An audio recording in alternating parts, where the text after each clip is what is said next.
Well, welcome again, everyone. This is Nick Michalak and the wonderful coffee-sipping Steve Frazier. That's me. Yes. All coffee, all the time. That's right. And That's right. if you got your own coffee, you can watch Final Destination 5 with us, guys, because... The not final destination. The not final... Oh, wait, this one is the final. Maybe it is. Maybe it isn't. You never know. You got to remake everything. The current final destination. The current final. The current final. The almost final. Okay, guys, well, if you have your own copy of Final Destination 5, get your timestamp to 0, turn on your subtitles, and we'll give you a countdown to sync up. So, in 3, 2, 1, play. Is this one really called 5? Yes. It has the number 5 in it? Just 5. Because the fourth one does not have a 4 in it. Much like Friday the Final Chapter. Yes. And the. The. Didn't they do that with some other franchise, too? Put a the in front of it?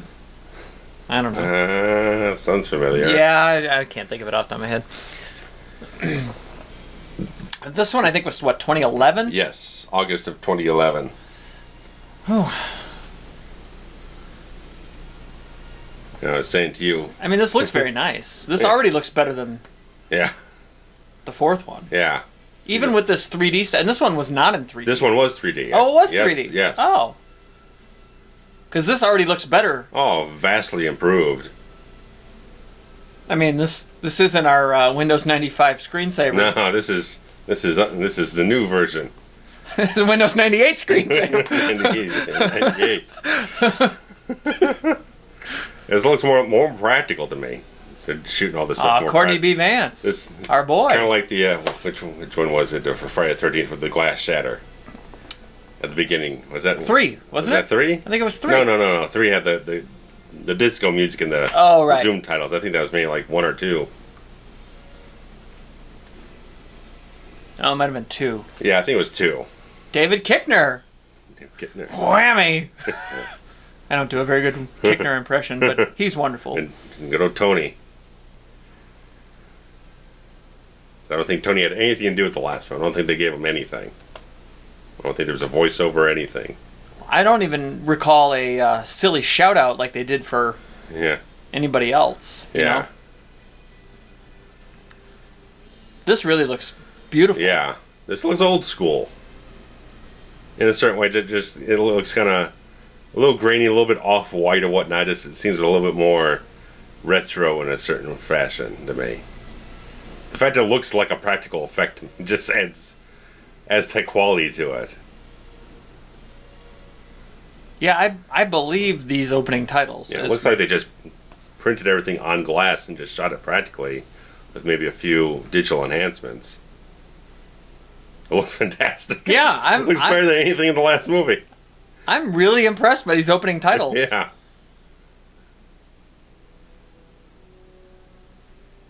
In an age where, well, as we've spoken many times, that the opening titles have come a little by the wayside.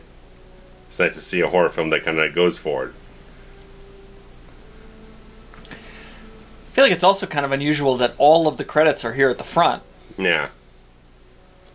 But I guess if you have a gimmick title sequence, then you have a chance to... Yeah. Throw it in at the top. Get a little something... Throw your money on the screen right at the beginning. Alright, coming up on the screenwriter here, on his credit, Eric Heiser. He was one of the 3 screenwriters on the Elm Street remake. Oh, get out of here. Which he recently tweeted out that almost nothing of his part of the script ended up in the actual movie. Oh, good. So it's the other 2 people that need to kill themselves. Yes, because apparently he showed up on set and I didn't write any of this shit, and everything that they said they didn't want to do, they ended up doing in the film and stuff like that. He's got a whole Twitter feed. They still put his name on it. Yeah, well, WGA rolls, I guess. I don't know. What is this kind of? She's got a caprese. We've got waffles with strawberries. There's. It's like it's a brunch. Yeah. Okay. Coffee and donuts. All right. Heiser also did the script for the Thing prequel. Which was also not that great. No. But he did write the script for Lights Out, which James Wan produced. and also did the script for Denis Villeneuve's Arrival. So when he gets a chance, he has some opportunities to actually show he has a lot of quality to offer if he's with people who actually work with him instead of throw his shit out the window.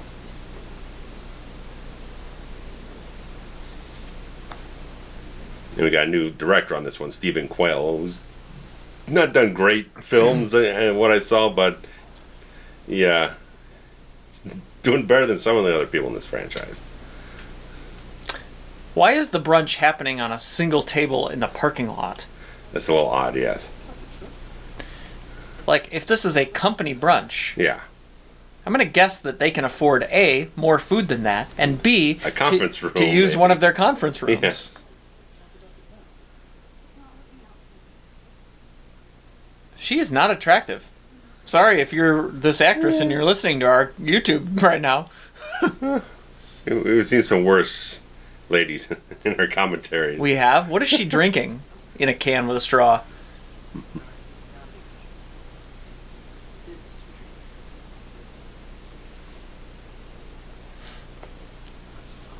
So, he's already written this guy's character as more character than anything in the previous movie. Yes. Because he's already established that he's the friend of the other guy, but he has to be his boss. And he's the girlfriend, he's the boyfriend of this girl, but he also has to be a coworker or boss or whatever. This guy's got a tribal tattoo on his van. Talk about 90s. She's alright. Yeah, I'm down. Oh, he's got an accent too, Yeah, man. that makes him more attractive instantly. He's got the full package now. Some enchiladas in the back. Ooh, baby. Hey, baby. No, he's not. He's not Demon. He's no demon. He's not nearly as cool nah. as Demon. Nah.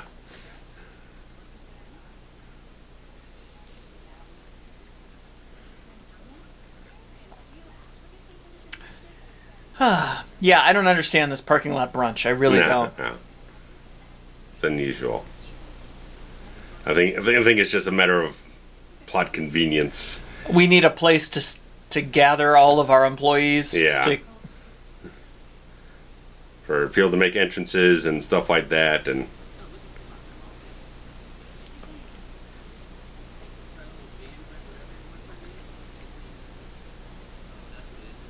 now we've got a good dork character. I like it. He's a Jew. So, mazel.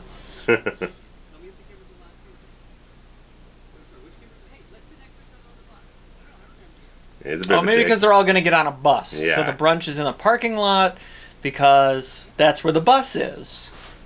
Well, again, it's a little bit of plot convenience for you. Let's kind of pile it all into one location instead of having to move through 3 different sets or something like that. It's my boy, Koechner. Yeah. This is giving the film a good amount of energy at the beginning because you're just moving around from one character to the next. You get a free-flowing type of thing going.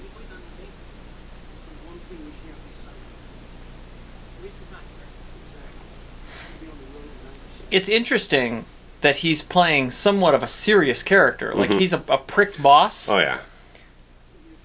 Even though he usually likes to lean into the comedy, the goof. You laugh just looking at him and listening to him. Like, you're is a Pavlov's dog thing. Right. You're waiting for him to we're classically to have conditioned to just laugh at everything he says. Yeah. So even if this is your first time ever seeing him, I feel like you would still kind of... Yeah, because he's always got that kind of crooked smile thing going on. Yeah, he's got a wonky mouth. Yeah.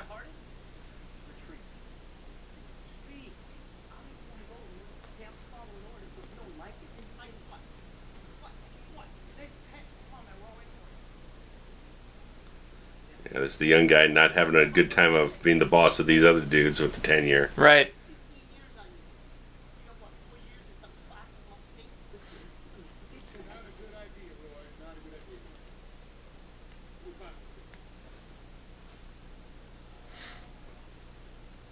Conflict. Yep. I mean, we already more have conflict than we had in the last and film. Characters. Yeah.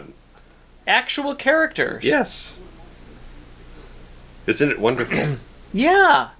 The screenwriter knows what they're doing and gives a shit.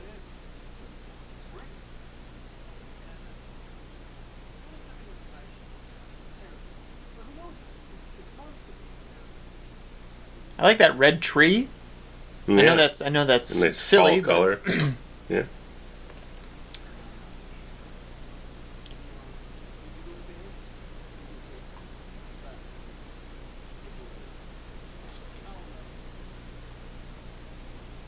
I mean, they've got a nice little camaraderie here Yeah. on the group. Like I said, I mean, you just build in some character dynamics to create some personality. It does a whole lot more for it than you think it does when you got these lazy screenwriters who just don't give a crap.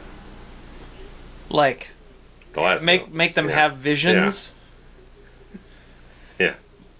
Oh God, did they say the 180 Turnpike? They did, didn't they? Come on. Never mind. This movie blows. That's not true. But it's unnecessary. It's frivolous. It's Yeah, well, it's a wink and a nod. It is, but it's really not necessary for any purpose whatsoever. No.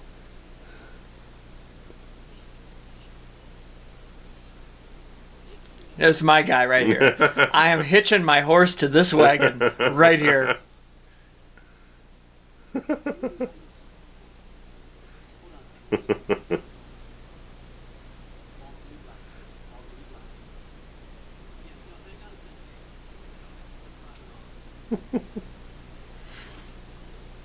He's a mover and I don't shaker. recall a. Oh, see, now here we go again.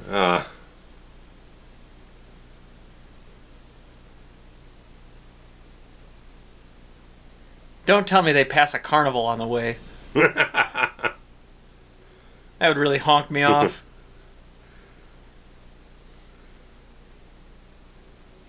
This is the Lionsgate Bridge in Vancouver. Is it?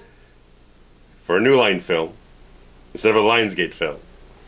We're going to use your bridge, damn This it. is the official Lionsgate Bridge? Yeah, they had, you saw earlier, a few moments ago, they had the actual lion statues up there. Oh, did they? Yeah. Yeah, it's all Vancouver this time. It looks very Pacific Northwest. Yes. You can't see the sky. It must be in Vancouver. Or Seattle. I've never been to Vancouver. I've really never been to the West Coast. Oh, no. Was that a cup of coffee? Oh. Maybe not. It looked a little big.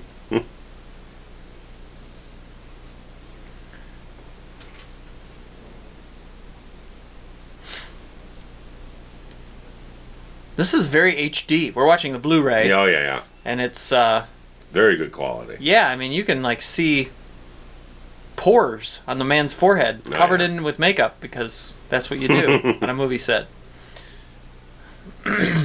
Dust in the Wind. By the great classic rock band Kansas, whom shout out to my close personal friend Ronnie Platt, who took over as the lead singer of Kansas, Chicago area cover band singer for 25, 30 years, and then got the job, his dream job. He is now the lead singer of Kansas. Wonderful. My friend sings Dust in the Wind for a living now. It's so great. Love you, Ronnie. Not that you're listening to this. Yeah,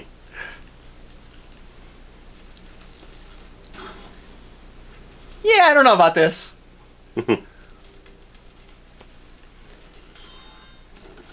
I mean, obviously bridges collapse. We have one here, local Illinois, that is on the verge of collapsing. It's on the verge of doing this. It hasn't yet, but it's quite shocking that it hasn't. Oh, sorry. Goodbye. Oh no. Stop it. I mean, landing on the sailboat's kind of a neat idea, but I mean, the CJ was at least slightly better than the last film stuff. oh, not the Jew. Oh.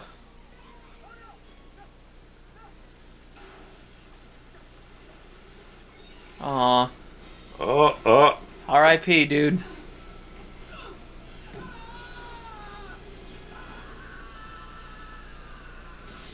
I mean, that looked awesome. Yeah. Even the 3D effects here. I mean, aside from the sailboat one so far, which was like kind of questionable. Yeah. But all the rest of this stuff looks pretty great. Yeah. I mean, and even though this isn't believable, it looks good. Yeah. Which goes home. I get this. Suspension of disbelief works so much better when your effects actually look good. Right. No pun intended on suspension here. There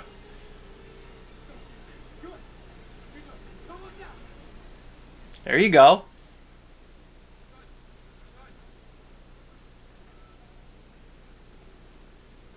Yeah, there you hold on to the railing on the left. She got T-Rex arms? There you go. Good girl.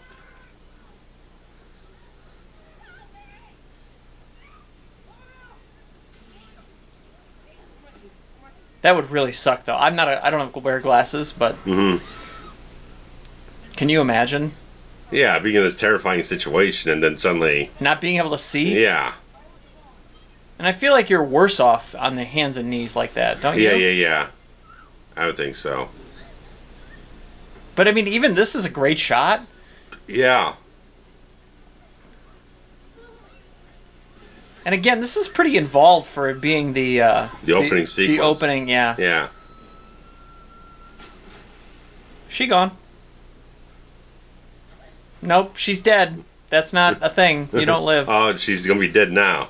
Because the Camaro is gonna land on her, or whatever this is. I think it's a LeBaron. Chrysler LeBaron. Or LeBaron.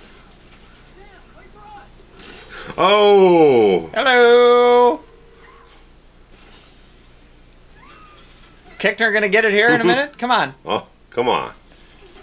Oh, there's our brown sedan. Yeah, there we go. Gotta have a good brown sedan. Yes. It's clearly an undercover policeman. There's no bananas in the tailpipe. No, not on that one. No. Ooh, oil. Oh, God, hot oil. Woo. Tar, whatever that is. Yeah, it looks like tar. Asphalt. Yeah. Hot tar. That's a way to die. That's a way to go. It'd be even better if he landed on some feathers on the way down. Like a chicken truck or something was next to him. I don't know. This is why I don't write movies. I mean, I do, but not ones that get made. This looks awesome. Yeah. Look at this shit. Like, even the CGI, it looks real. Yeah. I mean, there's a few moments where the green screen looks a little... The water looked kind of iffy, but... Yeah. But all the concrete, the entire thing falling apart just looks fantastic. And all of these are actual set pieces. Yeah. Right? Yeah. Like, I mean, obviously they're green screened. They're not CGI, doing CGI actors or anything. That's a little... It looks... Yeah. Yeah, the 3D... And the only reason it looks bad is because it's in your face. It's 3D. Yeah, it's in your face with it. Ooh, I like the splatter on the concrete. Yeah, that's nice. That's nice. I haven't seen this movie since it came out, so I don't remember it. Oh! Still a little bad, but... Not a bad kill, but bad effect. Execution, yeah. Yeah.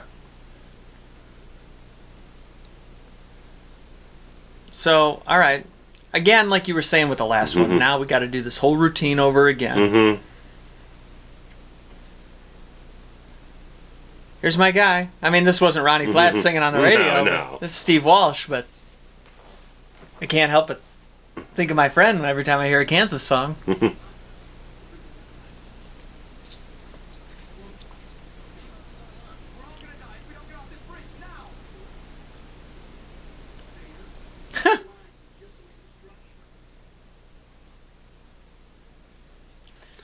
So, again, we get into this area where some people believe and some people don't. Yeah. But the difference between this and the last film is, again, like I said, they're putting their back into it. The actors are leaning into the characters. The characters are well written enough. And you've got a fresh director usually helps. That they got a fresh energy to put into things and kind of see what didn't work, see what does work, and get a better tone in place. Where least have some investment with the characters right now, and they've built up some spectacular effects, some good suspense and everything. So it's like they've done enough good things where even if they're going through the same formula, we can still invest ourselves in it. At least from my perspective. Yeah, I think that's pretty accurate. Yeah. It comes. I mean, it's like a lot of genre films. They have their own formulaic tropes, but it's like it's not bad that you're formulaic. It's bad in how you execute it. You can have two different films do the same script, and one is done lazy, and someone's not invested in it, and don't have the right actors involved. This just looks fucking beautiful, by the way. Yeah. And it's like this runs by the recap here, the reality part here runs by faster from our perspective than the other one, so it's not as dragged out. We hit it off faster, so we can move the plot forward. Unlike the ending of the last film, where they basically ran through the entire thing for the exact same length of time. Right, to no better entertainment value.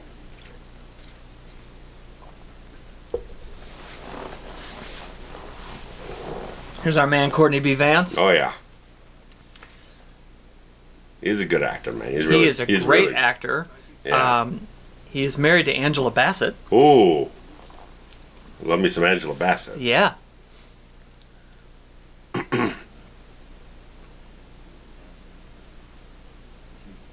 Did you watch that O.J. Simpson miniseries? No, I didn't. Oh my God, it is fucking brilliant. They all won. He won Emmys and all sorts of awards for it. Is he Cochran? He is Johnny Cochran. He's got the Johnny Cochran feel for it. He is Johnny Cochran in that movie or miniseries. Yeah. It's unbelievably good, and I lived the whole trial and everything. Yeah. It's perfect. So if anybody has not seen the American Crime Story, O.J. Simpson, do yourself a favor and watch it. Anyway, I digress. What's he doing here? I was telling a story and I wasn't really... He's the cop. He's the cop, okay. Trying to deconstruct the situation. Makes sense.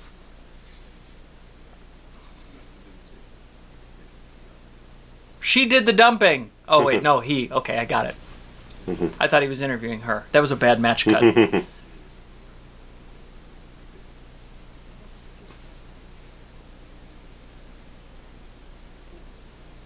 If anybody knows about hunches, it should be a cop, right? Didn't all 4 of the Lethal Weapon movies hinge upon hunches?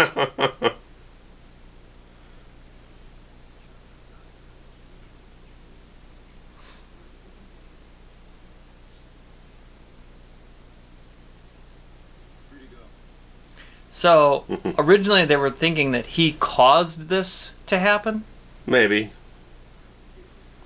Or just like there's certain things that just don't feel right and I need to resolve these things in my head. He just used the hunch thing back on him. Right, exactly. Yeah. Something just doesn't feel right, that someone had a vibe that something was going to go wrong and something did go wrong, so it's like you want to kind of follow that out to the end, all the way through the end of the logical progression of investigation.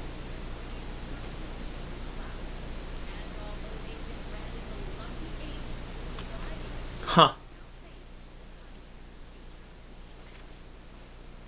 17 employees. Mm-hmm. That's a lot. Mm-hmm.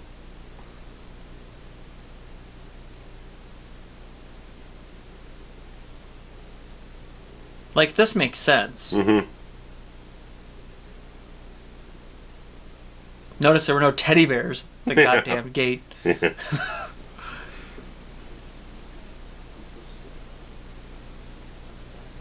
wonder if some of these are likely actual gravestones, right?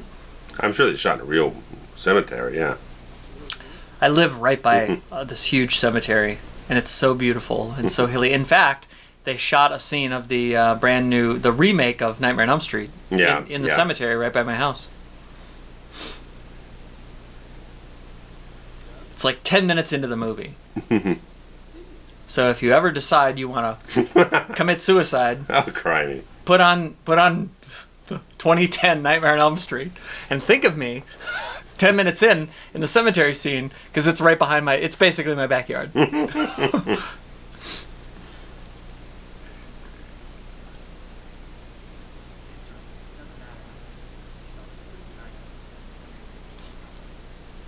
Now there's an attitude I can get behind.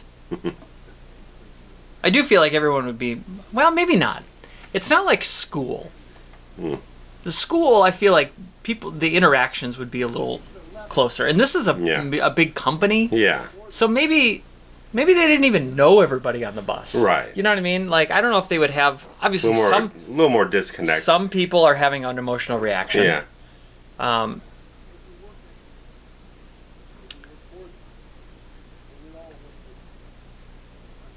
And this is actually a really good speech, actually, right?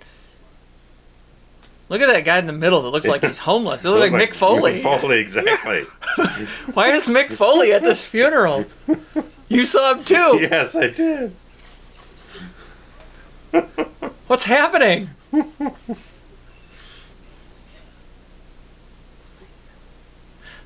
I will say that's happened to me before, where I started laughing at a funeral. I don't know if it was a coping mechanism. I don't know exactly what. Oh.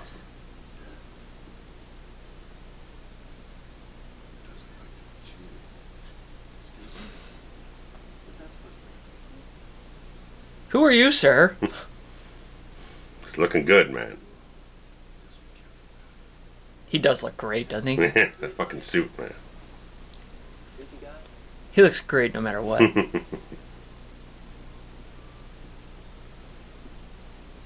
Right. He's so tall. Oh yeah. I've seen him in person a few times, and he's just such an intimidating personality. It's that voice, man.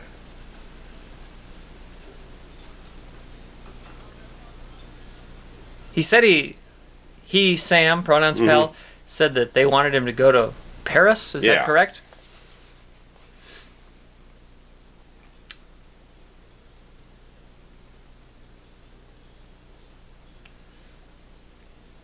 I want to eat here. I love food. I love restaurants. I love the whole, everything about the dining experience. This looks like a French restaurant of some kind. Yeah.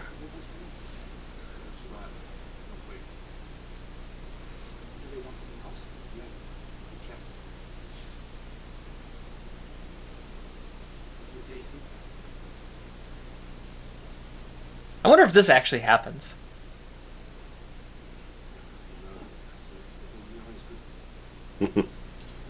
Whoo, vindication. You know what I mean? I wonder how often shit goes into our food, or somebody taste tests it, or I don't know, just it isn't what you think it is. Yeah. I wonder. I hope not, but I bet it happens. I bet stuff happens. I like so much how this film looks, because the last one just looked like it was overly bright, overly saturated, looked really cheap. This one's got a subtlety to it. It has tone. It's got tone, and the lighting in here is kind of soft. I got like the depth of field and everything. This lighting makes you feel like you're in a romantic scene. Yeah. Which it is. Yes. This is well done. This is how you make movies. Yes. What a stark contrast between that last piece of garbage and this. This movie is a French restaurant.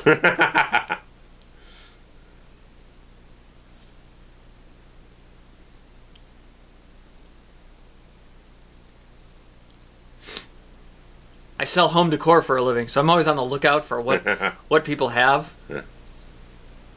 Floral pattern inside the lampshade. That's the odd coral lamp. I know she had seashells on the wall. Mm-hmm.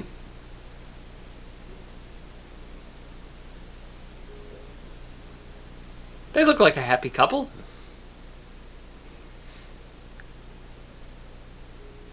And the thunder rolls. She's got a papasan chair.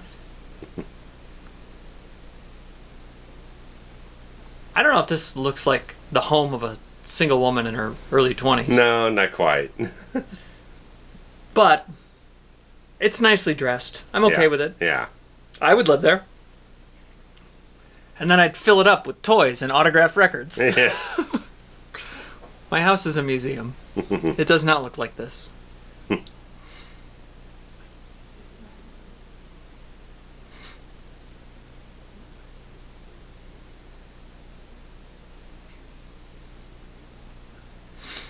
She doesn't want him to go to Paris. I mean, come on. Yeah. Let me ask you right now, do you remember what happens at the end of this film? The hook they have. Okay, so full disclosure, I did not recall, but I did reread some stuff about the movie in preparation. So I do know what you're referring to. Okay, I didn't know if we wanted to Spoil it? No, I know. I don't know. Well, okay, so we'll get to it when... We'll get to it when we get there. I don't know if you wanted to comment on seeds laid in there. But, notice how it says... But this is a great scene coming up.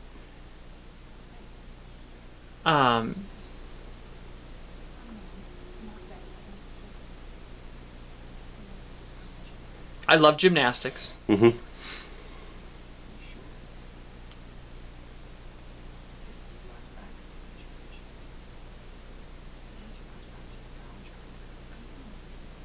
I just, what did that banner say behind it? National champions, I think. I thought that's what it said too, but then part of me also thought it said National Championship, which would mean that the movie was taking place in 1994. Mm-hmm.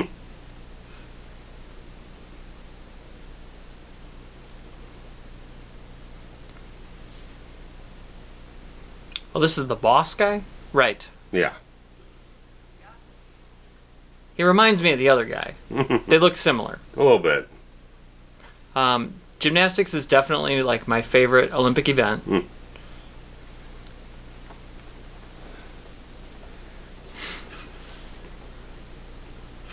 I remember very vividly the night of the 96 games in Atlanta.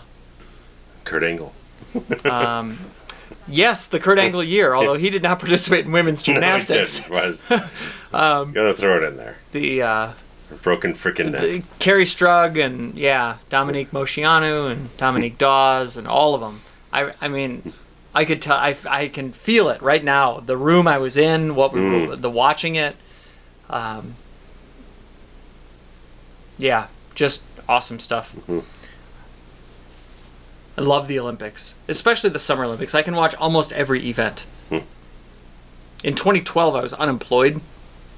Yeah. And for the entire 4 weeks of the Olympics or whatever, I had on like 8 different channels all day long. I watched. I was like, just CNBC has on archery for 2 hours. Everybody get excited. Archery's fucking just cool. Hook up an IV of coffee and just let you sit there. I watched everything. That was the year I got hooked on water polo. I don't know. Have you ever watched water polo? That shit's awesome.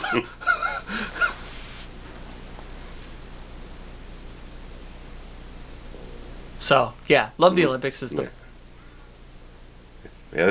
whole scene's just a wonderful piece of work to me. Obviously, I've watched it more than you have. Yeah. But also, your third watch through on this? I think it's the 4th time. 4th time? See, it's only my second. So. Right. I saw it when it was new. Since our last commentary, I don't recall if... I still don't recall if it was theater or at home video, but it was right after... It was either when it was new in the theater or brand new to video. So, I would say 2012 at the latest. I don't know about that. Shit bounces.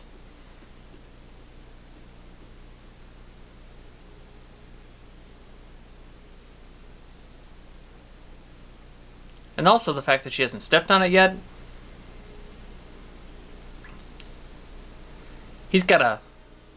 He's like half Tom Cruise and half Christian Bale. Yeah.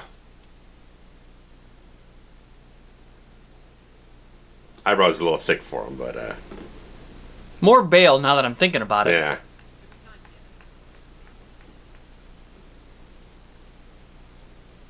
No. They keep doing the swerves here, which is weird, right?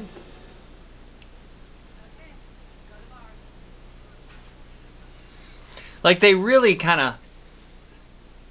It might have been a little much for me. Maybe on the false finish. Okay. Like I get it, but now you're gonna come over here and false finish on this one too. I mean, at least they're gonna make good on it here, I think. Yeah. It all does kind of, it all comes together. It works together, yeah.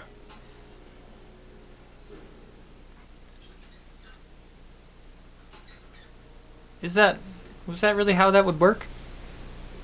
I don't know. Don't start adding physics into this shit, because then we're really screwed, right?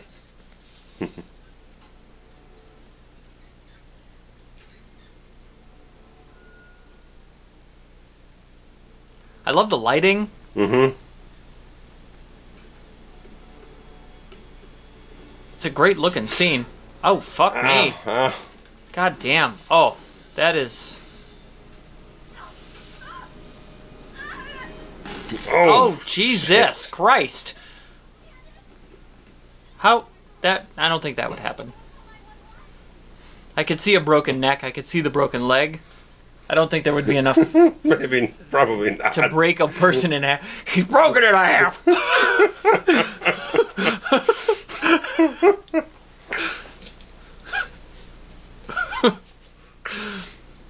I mean, that was a little extreme. Yeah. The broken neck would have been fine. Yeah. Like... Yeah. But still, it effects wise. It looked beautiful. It looked wonderful. To the point I can't tell you how much of that is practical and how much of that is digital. Not entirely. Well, I'm guessing that she didn't actually fold herself in half. Well, I don't know. I'm just when they go back to the closer shot, I don't know how much if they just did a mix of the both. Oh, I gotcha. Because they had her twitch or whatnot in there too. Yeah, that could have been one of those like under like built it up on. Yeah. See, definitely more Tom Cruise in this angle. Oh yeah, this is. He's Cruise from the side, but Bale from the front. Yeah. It's like different headshots for which role you want. I mean, look at him. It's a spitting image of Tom Cruise. Exactly. Want some Magnolia? Or you want some a passion of the Magnolia. Some Magnolia. Or It's a deep cut. You want That's somebody else tame the cunt a lot.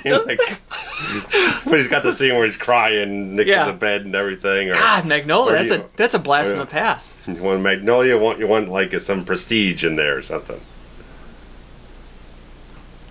You want a Terminator Salvation up first? Oh God. American Psycho. Oh, there you go. Why didn't I just have Bateman there? I don't know.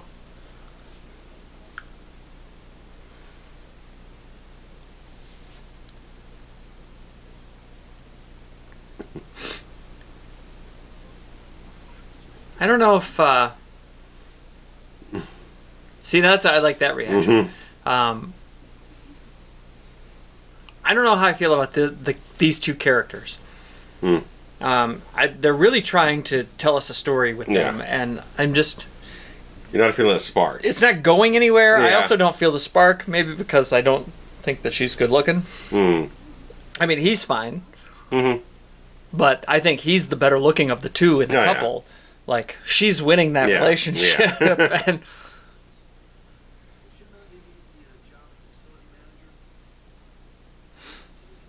And I can't take Koechner in a serious role. Yeah. He's doing that. He's always doing that lip thing.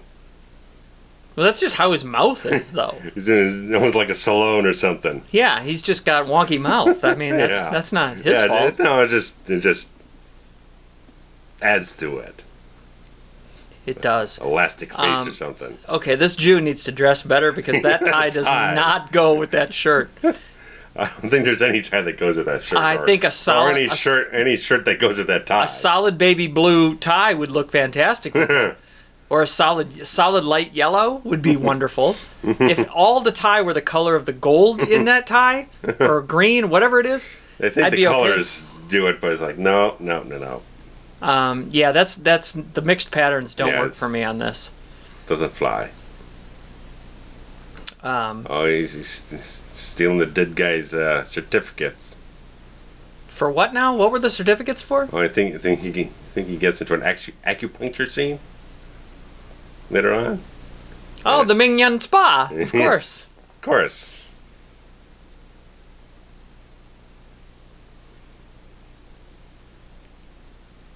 Let's go drinking on the job. Do you hold beer out like that? That looks more natural there. Mm-hmm.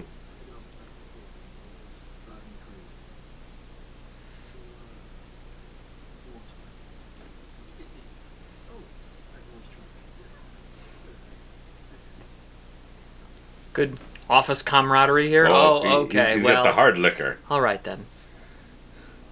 Are these survivors of the accident are the only ones here working today? So far. He's going the old Marge Thompson route. Get all loaded up. That's right.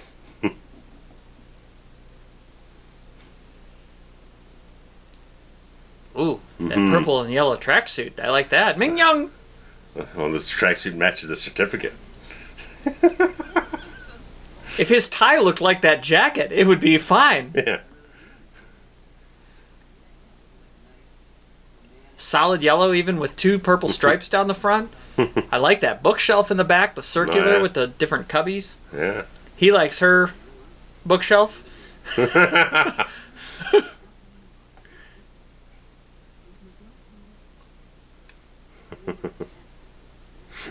Can't get the ladies' names right. You're telling me that this Jew is that much of a ladies' man?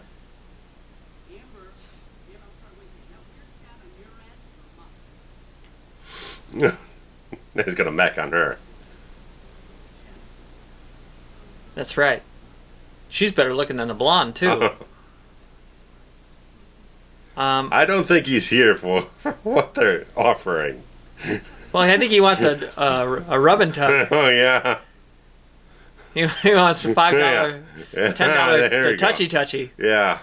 Touchy massage. He wants a touchy massage. Yeah, she's not having any part of that nonsense.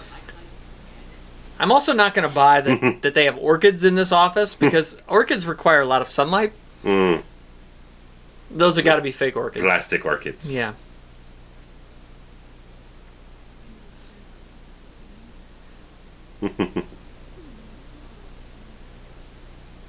That is a great bookshelf. God, I love that.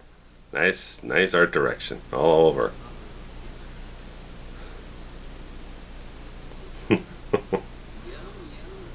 Jesus Christ. That's beautiful. He's wonderful. What a great character.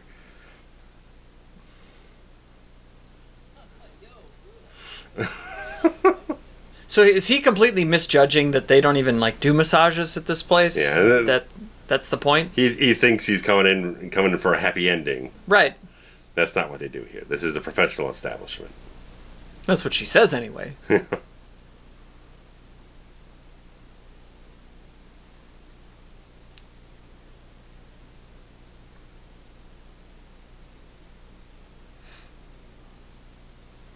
Why wouldn't he open his eyes?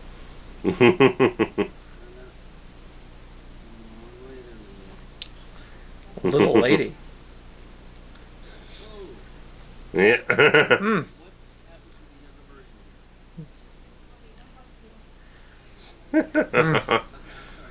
She's gonna go to town on him. Of course she is.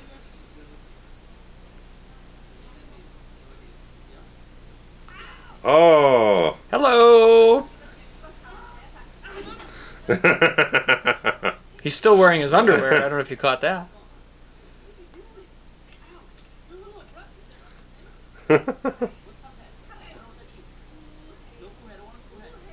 No foo-hey. Oh, yeah. yeah, baby. I would love somebody to do this to me. I was having some neck pain there, and it's like I would have killed for some of this. This got to be like a Saturday or something. Oh, Van Guy's here.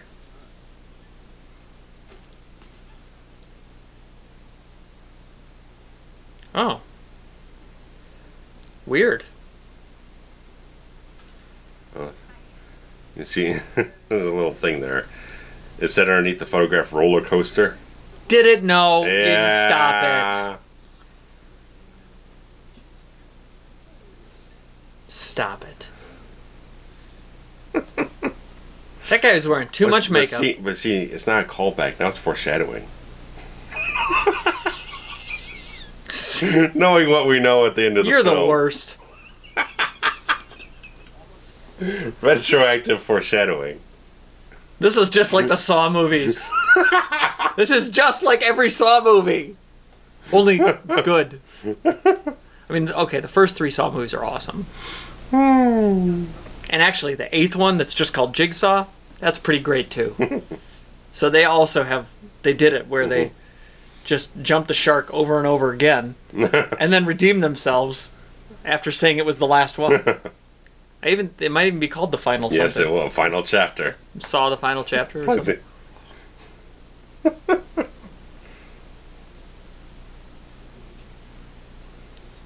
I don't buy that this boss is working on a Saturday. And if it's not a Saturday, then why isn't that other office filled with people? Is this after hours? Get Johnny Cochran on the phone.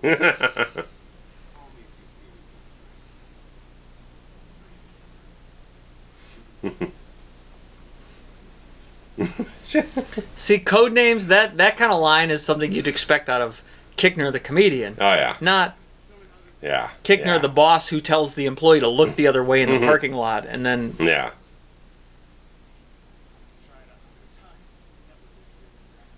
Well, that's for sure, because it could never fucking happen.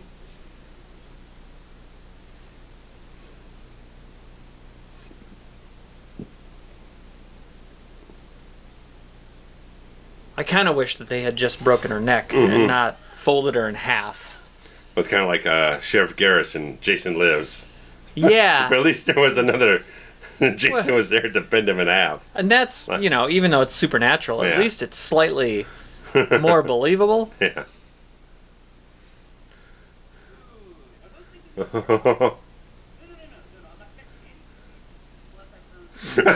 That's a good line. I like that.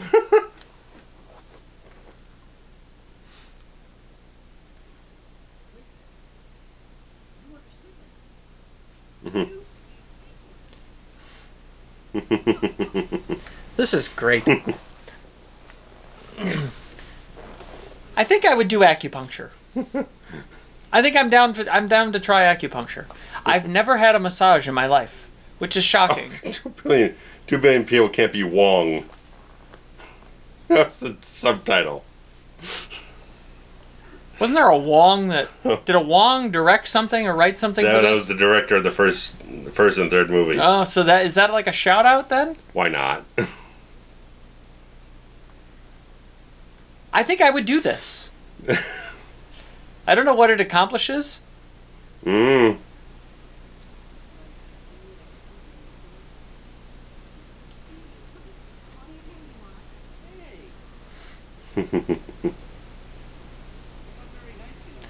at this old phone. Yeah.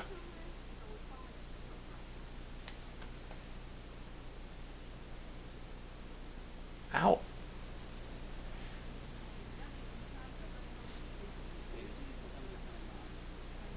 I mean, today, if they made this a few years later, they couldn't be as subtle with, like, the old phone, the old cars, whatnot. At least the old phones.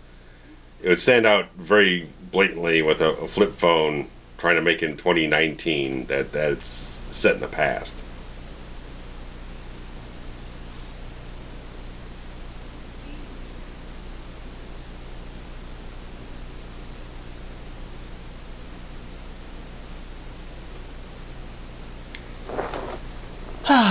Here we go with the wind again. The wind.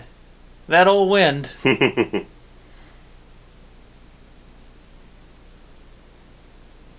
Excuse me? Is this like the sand lighting on fire? This is more believable. You know, the ending to this movie, knowing what we know, makes part 4 the final destination, doesn't it? Yes, it does. It should be Final Destination 0 or something. Zero Destination. Ow! Ouch. That looks like it hurts a little bit. Ouch. And then with that cleaning, sterilizing, yeah, whatever. alcohol. Alcohol, ooh! That shit would burn! Burn.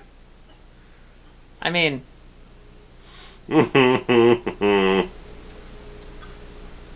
This looks like some Nicotero shit right here, It's right? Hellraiser on us.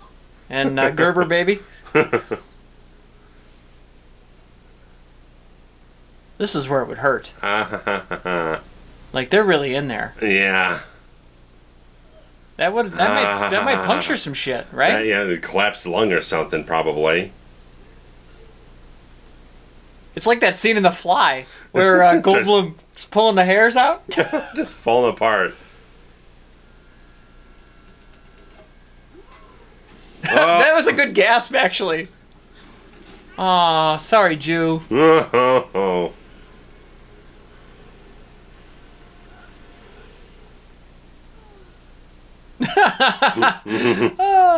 That's awesome. And then Buddha face. Buddha face. The camera dripping blood was actually a nice little touch. Yeah. I don't know if that would happen.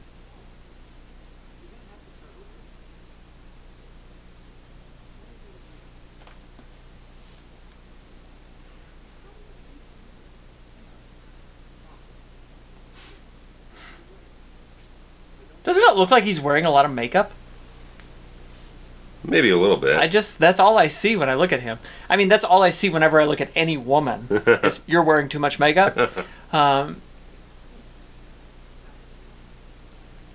is that Cruz or is that Bale? I couldn't tell. I can't believe he looks exactly like both.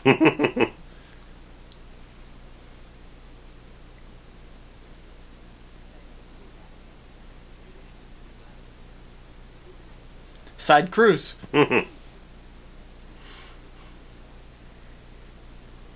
Front Bale. I don't get it. We need to see him from the other side. It's uncanny. We got to see him from the other side. We've never seen his left. It'll look like Christian Slater or something.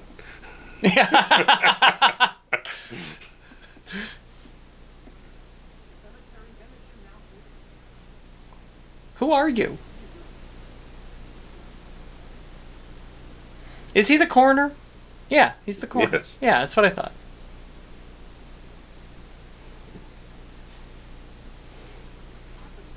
That's a great question.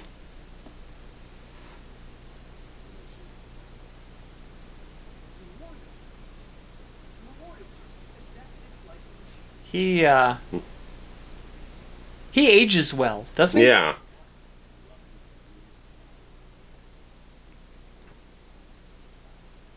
He's a fine wine, baby. Interesting. He's got giant ears, and He's got a little... the little tiny stud at the very bottom. It's not centered on there. Yeah. Isn't that weird? It's unusual. It's like all the way at the bottom of the lobe. Look at that. Maybe his ears aren't that giant. Maybe it's because he's so giant that it just... He's a big dude. Oh, yeah. He's like 6... He's like your height or better. Yeah. He's a big dude.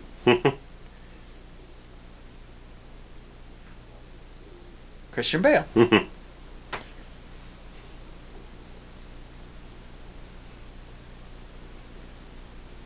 I do kind of like that he's the one that explains it. Yeah. So it's like I was saying with the last commentary, it's like, it's good to have this character. You can just get this stuff concentrated one point instead of having the characters run around for 50 minutes and trying to piece it together and suck up the screen time you can use to develop the characters, which we've been doing. They've been going, a lot of these characters are trying to go about their lives. They have their interactions and conflicts and stuff like that. They're not solely about let's piece together the puzzle of Death's design and go off to another thing and then have something happen, then we go back on this thing and back on that thing. It's just like there's actual character driving the story instead of just like the MacGuffin or where the hell it is that keeps plugging up the plots of these movies. In some ways, this is the best one. Yeah. Because this one has a little bit... It's a little stronger pace than the first film did. So it gets into a little faster. It gets the momentum moving more. Well, in that one, Devon Sawa is the one who kind of figures it out. Yeah. But because it's the first time you've ever seen it, it's okay. Yeah. Because new to the characters and new to the audience are two completely different things. Exactly. Which was the thing I was again saying. The last one was like, if you had seen one film of the franchise before that, you didn't having the characters go through the entire process of the whole thing and think everything's over, but then it's not actually over. It's like it's very boring for the audience to sit through. If you can play it like the audience is familiar with the universe that you have here and the rules that you have set up, you can move it at a different pace. You can move it with a different complexion, with the audience being aware of it, but the characters having to still go through a certain process of not knowing what's happening, but not treat the audience like they don't know what's happening. Which is a fine line to ride. Yeah, that can be tricky. Yeah. Oh, this is what they do with all the teddy bears from the game. Now I got it. Yeah. There's where the budget went.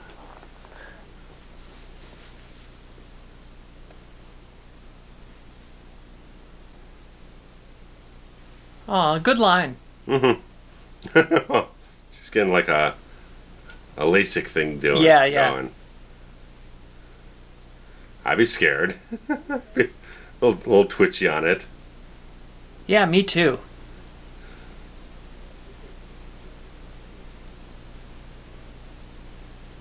Like, I don't really understand the whole thing. Like, I don't know what they do. Yeah.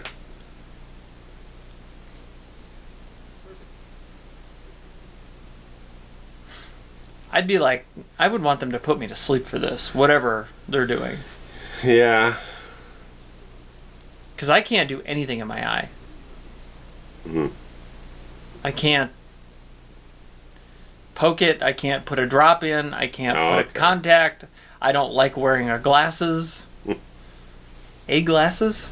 Duh. I'm a dummy sometimes. Mr. Grammar here. I know. I am Mr. Grammar. Oh, here. This would freak me the fuck out, man. This is an actual actress putting an actual implement in her actual eye. Fuck this. You're gonna pay extra for that. Like, you're just. Yeah, exactly. I mean. Choke that bear. I mean. Absolutely not. No. 110%. Nope. But it's great for the goddamn scene because we're uncomfortable. Am I ever? I am the most uncomfortable. Uncomfortable, and she's uncomfortable. You're just waiting for something to go wrong. Oh, I would. That fucking bear. Oh. Now it needs a LASIK.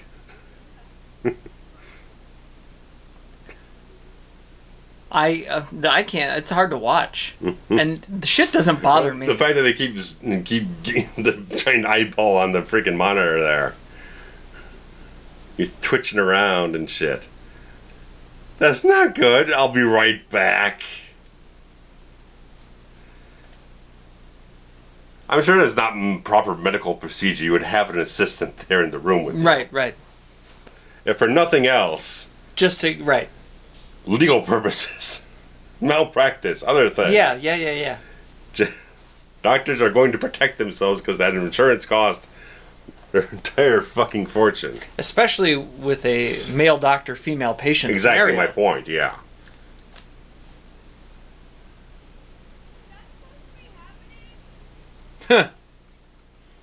Oh, no. Only thing worse is if they had a needle to go in the eye.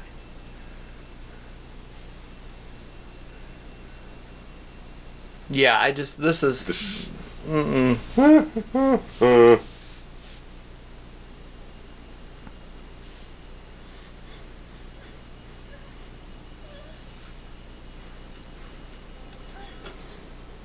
Oh, fuck. I don't know how realistic that is, but that's everyone's fear, isn't it? Yeah, it's... I might vomit.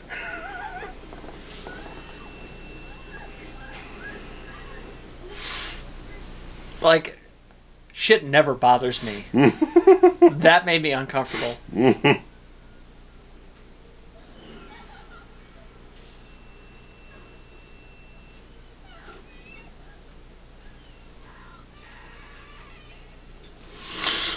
Uh-oh.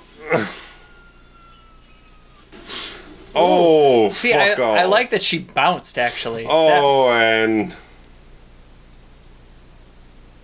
the pupil dilate. Oh, see, now that was unnecessary.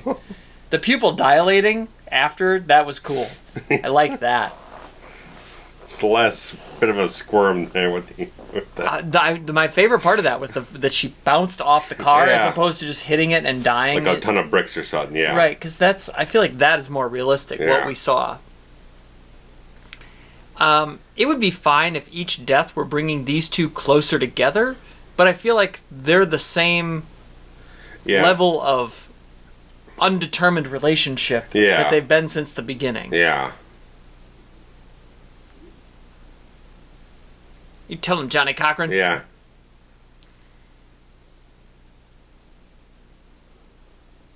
It's like, he knows there's something weird going on here, man. I like that. Cop doesn't know. He can't put his finger on it. There's just something wrong going here. Right, and there's just something that's supposed to add up, and he just doesn't know what the cog is that's putting this all together, because none of it makes any sense. Some beautiful lilies in the background there. I like those.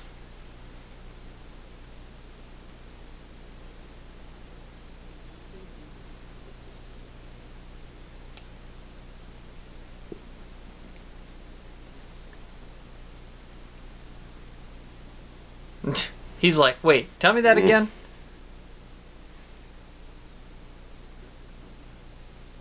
And of course, he's a cop, so he doesn't believe anything. Oh, it's more like, give me something to go on. I mean, something doesn't get me anywhere. Right. I need evidence.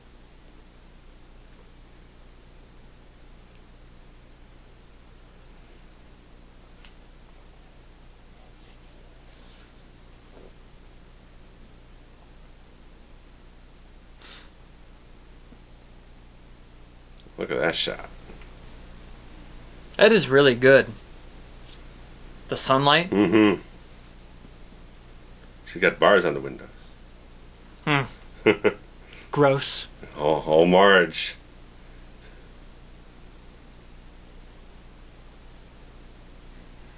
I'm pretty sure Nancy called them gross, just like she called the milk gross.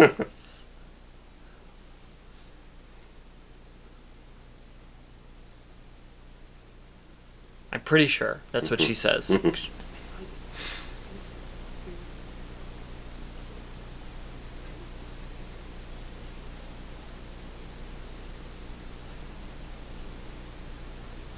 So here, I don't know if, I mean, I guess we have to have some sort of scene where... Well, because this is leading to the fact that in the premonition, she never died. I do recall that. Yes. I do recall that. That's where this is leading up to.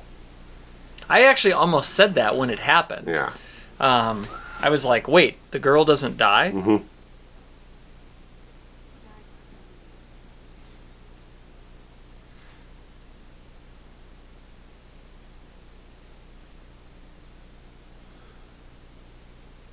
I don't know how many flat panel monitors they had back in the day. Yeah, that was a more modern thing. Yeah. And these are CRTs.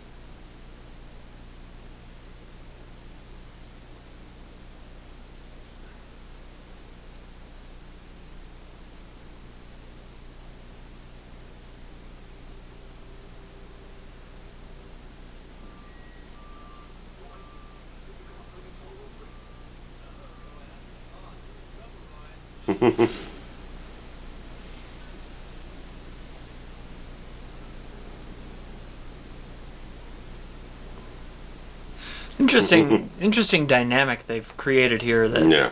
with this other Roy character, who is not part of the Death character. Yeah.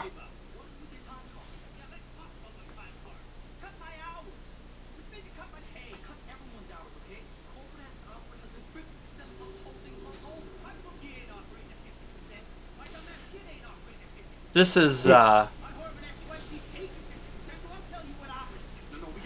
Did he say my whore of an ex-wife? I'm pretty sure he did. And the subtitles did not say that. Oh. Goodbye, Roy. Oh, Roy almost got one right up the a-hole. Yes, he did. Oh. Oh, he got it. He got one right through the. He got the hook. Through the mouth hole. He got the hook. That's fun. Yeah. That's a fun death. That's good. That's a good way to fake you out. It's a really good way.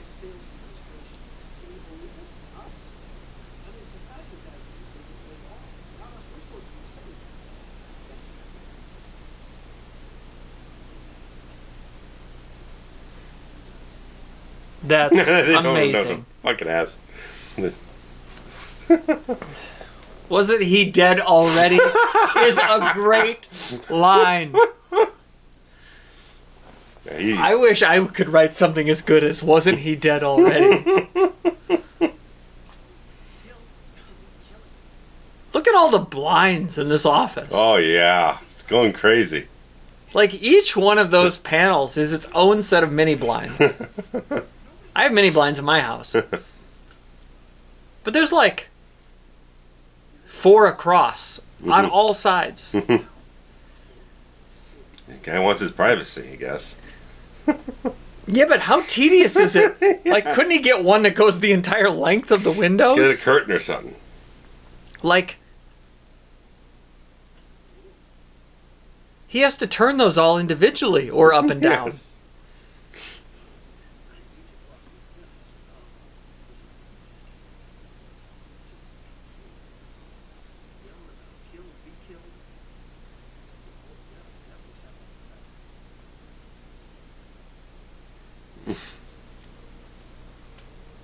The cop angle is good, I think, to kind of have that extra little investigation or whatever. Yeah, I just like the fact that it just kind of like I said, is like you have this character in the background, whole thing that knows there's something wrong going on. He can't piece it together. He's just trying to figure it out, despite none of it making any sense. I like that there's a slightly different dynamic for the franchise.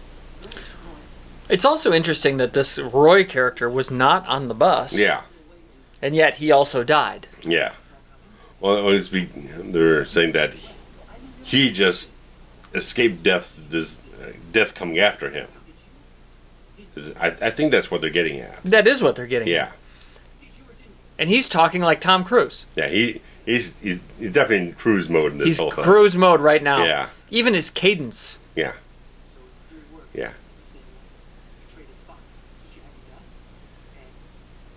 He's going all Ethan Hunt here or something.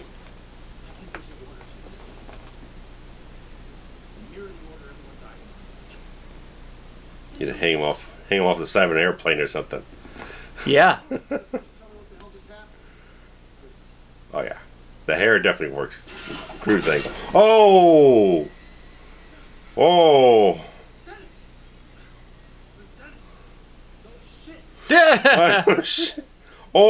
That's a great. Look at that. Look at that shit. That looked like a dummy mask of his face, like a mold of his face, and then, you kind of tear it open, put that in, stick all the blood in there. That's a great effect. That's good stuff. At one of these conventions I was at, they had somebody doing a demo of like a prosthetic blood thing where they showed you kind of how to build it up into the arm, on your arm, and then use like tissue paper or toilet paper or something to kind of create the gap. Yeah. And then they put blood in it, and in about 5 minutes it looked like a movie effect wound. Jeez. And I was like, this is amazing. Phenomenal. Yeah. I think there are some videos on YouTube you can learn how to do that kind of stuff. They're neat. Yeah. It's neat. Like, you can really just get some household supplies and make your own, like, wounds. Like, That's cool. Halloween wounds. That just, like, looked like a super fancy, you know... They took a whole mold of his face and, you know... It took them, what, an hour 10 to finally kiss in this movie? It started with them breaking up, and an hour 10 later, after 5 deaths... Notice how... The Miro 81 is 180 in reverse. Yeah. Why do I notice these things, and why do you say condescendingly like you have already experienced them? Just like it's there, and they're gonna do it regardless of whatever the hell we're gonna say. I like that. The subtitles, instead of writing the words that guy said, he goes, speaking in French. It was like one word. You couldn't just type one word? Subtitle people? Ooh, creme brulee. I want that. Oh, that looks good. Slice it thin. Ooh, yeah. Meat grinder. I just love this. This is nice without being too gaggy about it. I like it. Yeah. Because it feels realistic. I mean, just like the guy in the factory is like looking at all the shit that could just go wrong. It's like he's paranoid as shit.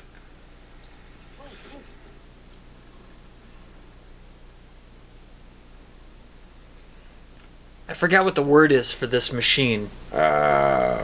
Tenderizer? I think there's a word for what that particular process type of tenderizing is, though. It'll come to me 3 hours from now when we're not recording anymore.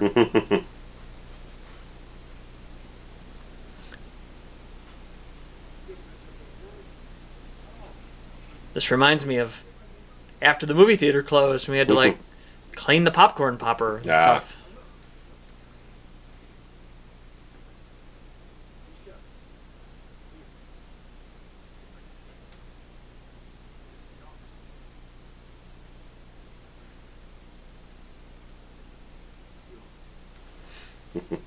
Fun. Going to Paris. I like that he called him Chef, too. Yes. Chef is one of those titles that stays with you all the time. Look at this candlelight. This is beautiful. Yeah, this is gorgeous. Talk about romance.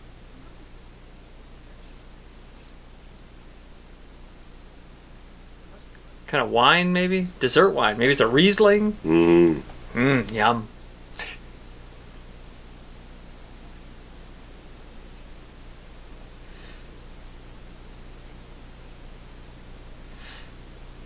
Again, it's like I said, it's like they take time to build a thread for the character to follow through in the film that is not just a character just obsessed with this design throughout the entire film. He's actually trying to live his life and pursue everything else and try not to deal with that shit. He actually had a conflict and an objective that was like a side story. Tom Cruise? Not Tolo Cruise.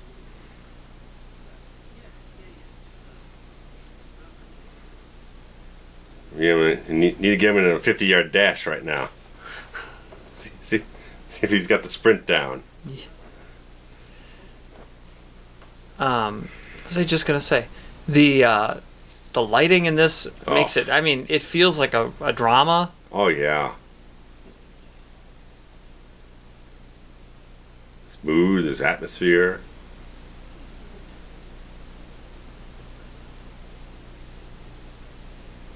The fact that they actually take the goddamn characters that they need to take seriously, they're taking them very seriously. Like this guy here, it's like he's going through everything you could imagine. The woman that he absolutely positively loved died in front of him in a freak accident. He can't rectify it. And then, like, 8 other people that he knows personally have also died. Yeah. Can you imagine? I mean, I don't know what your friend circle looks like, but can you imagine if, you know, like, 6 people that you know all just died in a matter of days? Yeah. Like, in bizarre accidents, nonetheless. Right. It's not like, you know, the one guy had cancer. Mm-hmm. Yeah. They're all freak violent deaths that you can't make any sense out of. And also now he's got this to deal with, where he's thinking, do I actually have to kill somebody? Yeah. Or... That's a great hook for this film. For this character alone. For someone to be going through this grief and have that knowledge dumped on by Bloodworth that if you throw someone else in the path of death's design, you can take their place in the rest of the legacy of life, or what do you call it? You can swap places in them in death's design or something. Yeah. To have this guy grappling with that, I mean, that's heavy character stuff.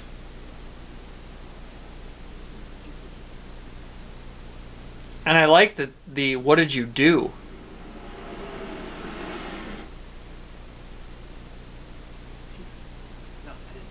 I mean, that scene right there was a great setup. Yeah.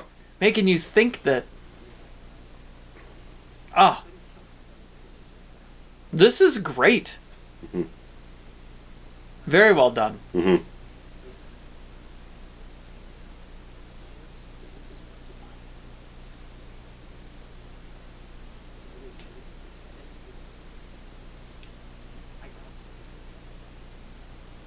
I mean, this is how you write characters. Yes. I mean, granted, this is not high level. Yeah. You know what I mean? Like, this isn't it's Rain... not a Coppola film or it's something. It's not Rain Man, right? Yeah. Even though it's Tom Cruise. It's not Rain Man. You want to learn how to write characters, watch Rain Man. What we're saying is, for a popcorn film such as this... Yeah. Whoa. Whoa. For, you know, like a horror movie that is really more about the thrill. Sizzle than steak. Yeah. You know, especially where we've just been to in the franchise. You get in, you get out, you dazzle, razzle, dazzle a little bit. You make the audience go ooh and ah, and maybe hug their boyfriend a little harder, and then they go home. Yeah. But this feels like a high quality thriller right now. Yeah.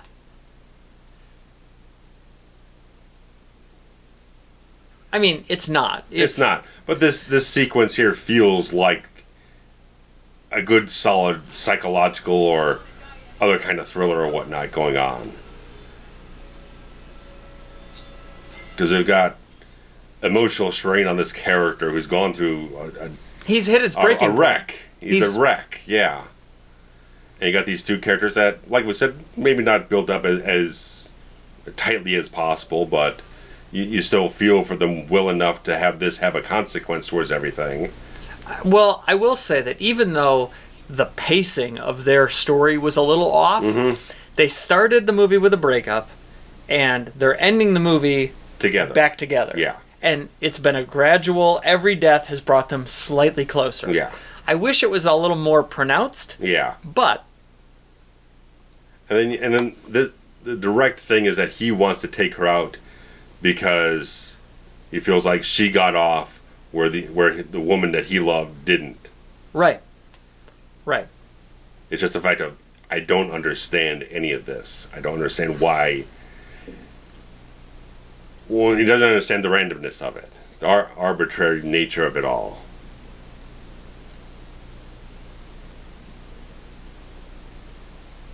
Which is a very, it's an allegory for life. Yeah, exactly. I mean...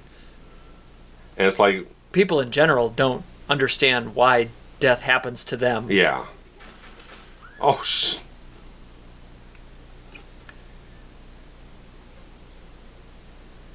Wow. See, unexpected. Yeah. That's the way to shock people without doing a cat scare or something. Right. And scare thing. And without doing, a stupid CGI whatever. Yeah. Which, again, we've barely had any of that since the opening sequence. With the sailboat? This hasn't been a gag movie. Outside of that opening suspension bridge collapse, this hasn't been much of a gag movie visually. There have been a few false finishes in there, but... Yeah. But they haven't been throwing shit at the screen, making it all cheesy and gimmicky. They're telling a good story here. That's the primary focus of the film. Right. And then you throw in the sizzle here and there. I have been saying for years that you and I have been doing these now. Just tell me a good story. Yeah. You can layer in all the other bullshit that you wanted. You know, you can layer in CGI effects or, whatever. At the end of the day, tell me a story. Yeah, that makes sense too. Ow. I feel like that would hurt. I feel like that would hurt. Again, this is a nice departure for the franchise because we never had a sequence like this. It's always like, again, the Rube Goldberg device of something. It's solo. Death coming after you. This is character driven. It's an actual person. Yeah. That's an actual threat. Yes. So, anymore, in today's day and age, movies are all about supernatural, like ghosts, like the Conjuring like type, sinister type movies, The Ring, those types of supernatural whatever. We don't get knife kill movies. There aren't a lot of just good old fashioned people killing people movies. Yeah. The rotisserie through the middle. Look at that. Hey, he did it. I think he was also on the fence about whether he could kill somebody. This guy. Anyway, which makes movies like The Strangers or did you see You're Next? No, I haven't. I'm going to let you borrow that because it's cheesy, but it's old school. It feels like an 80s horror movie. I like good old-fashioned people killing people. It's an easier concept to wrap your head around, and when you're dealing with that type of thing, there's more reality to it in a certain way. Right. You when you have supernatural stuff, it's like not to use the bad Friday the 13th as an example of Jason popping around and teleporting off of bad plotting, bad editing, but if you just have something that can just pop up anywhere and do whatever, it's just kind of like, okay, well, anything's possible. There's not much gravitas. Right. And there's our call back. Yeah, that which, like I said, in so many ways that's a nice thing to throw in there, that this is taking place before the other movies, and I like that they didn't ram that down your throat. There's like subtle little things in the rest of the film that you go back and watch it, you see, okay, there's all the old cars, there's the old broadcast TVs or something like that. But if you're not paying attention to that, right, that's what I'm saying. It's subtle, where it's like it's not broadcasting that to the audience. It's there because that's the backdrop of the film. They're not pointing it out. When you get to this point, you see that it's like, oh shit, that you see where things are going, and that's a nice hook for the end of the film for the franchise. And plus, here's my guy, Dust in the Wind again. Yeah, and also doing this eliminates the thing that all the other sequels did. Is like, we're going to go back and research it and take everything we have to explain to you is from everything that happened in the first film. So every film re-explains the first film over and over and over again. They didn't have newspaper articles or internet stuff go back and look up premonitions and accidents and such. It's not the same old shit. They had to find a different way to integrate that into the film, so they brought back the Bloodworth character to add that in there, and so on and so forth. They had to find a fresher way to approach it instead of being lazy and just using the same old shit. I do kind of like this. Yeah. And the fact that they zoomed in on the date. Mm-hmm. Which works because, I mean, obviously, I don't know how many people would walk into number 5 in the franchise without having seen the other ones. But, Right. But still, for its own contained sake, it tells you that for the audience to see, like, that's what's this. And they did just cut in footage from the first one. It's not like... Or if maybe you just saw the first one and you haven't seen it in a long time, it's like, oh, that clicks in, and then you see the date and everything, and now it makes sense. There's nothing to catch yourself on to understand the setup.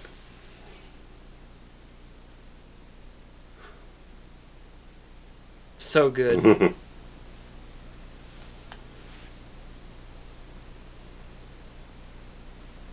This is actually pretty nice here coming up.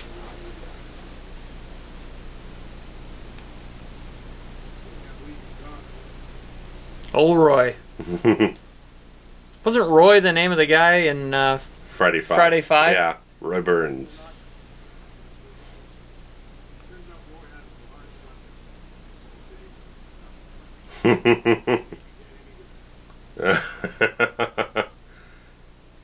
Yep. Which means you traded your places for a guy who would have been dead right now. And the plane falls? Yeah. I mean, I guess it's a nice little stinger there. Yeah. A little AC/DC at the end here. A little highlight reel. And then they just recap the whole franchise. Oh, and there's that Rennie Harlan again for the 6th time.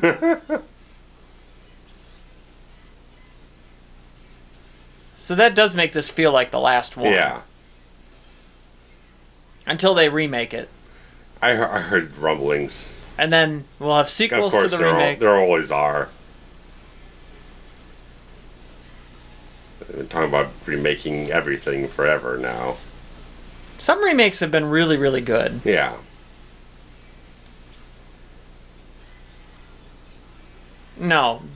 The kid's ass in the pool, that didn't do it for me. Yeah.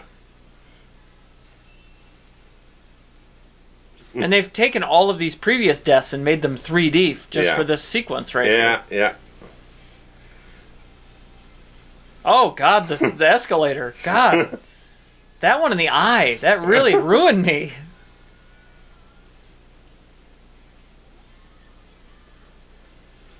Ugh.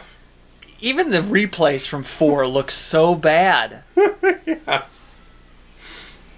There's our tanning bed. Which looks way better than that. Yes. And that. Why are there so many highlights from 4? Oh, there's Tony. That's a great way to end that clip, by the way. And that is that's the best way to end this ever. It's nice. You all be careful now. Yeah. Full. Little bow there at the end, I'd call it. A curtain call, almost. Peter Friedkin. Yeah. Oh, yeah, I forgot that. Some of the characters are named after horror directors. Friedkin, Hooper.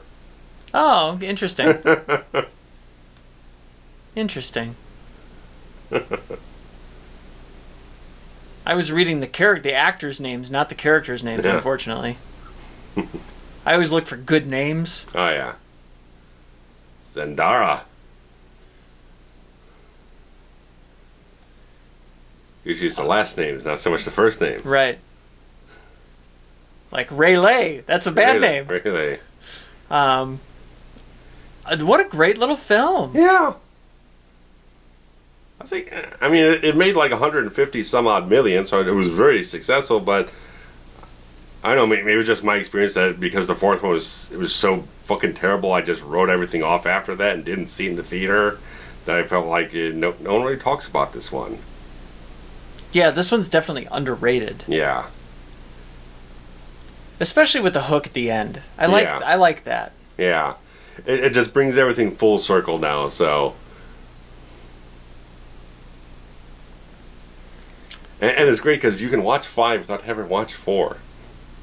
Right.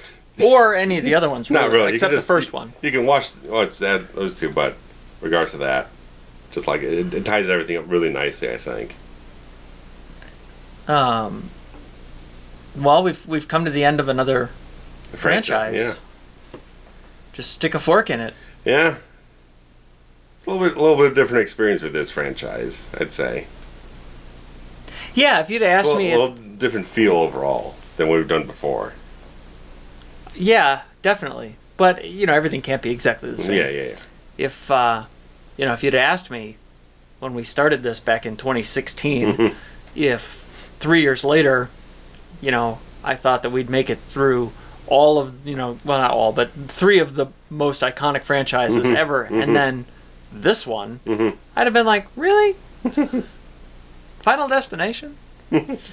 But hey, it was a fun little ride. Yeah. We got through your different Sawa.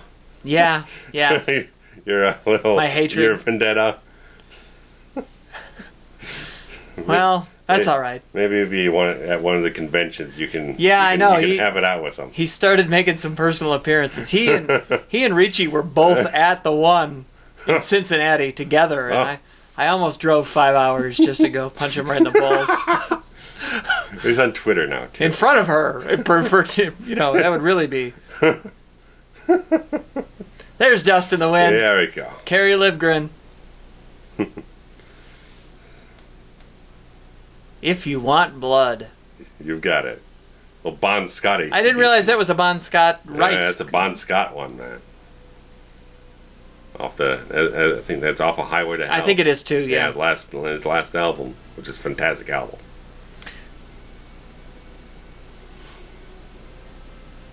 Final Destination 5. 5's a good number to end on, right? It's a nice round, solid number, Yeah, I mean, it's not an even number, but it's a round number. Yeah. In some weird way. 5 is solid. Top 5. Yeah, you do top 5. You do a top 5 type of thing, so... I don't think we need to rank them. 4 is just so far down the list, it's not even on the list. I mean, 1 and 5 are pretty top equal. Tier, yeah. Pretty equal, in my opinion. And then I would say 3 would be next. Yeah. And then 2, and then 4. There we go. You said we didn't have to, but we did anyway. We don't have to, but we can. We did.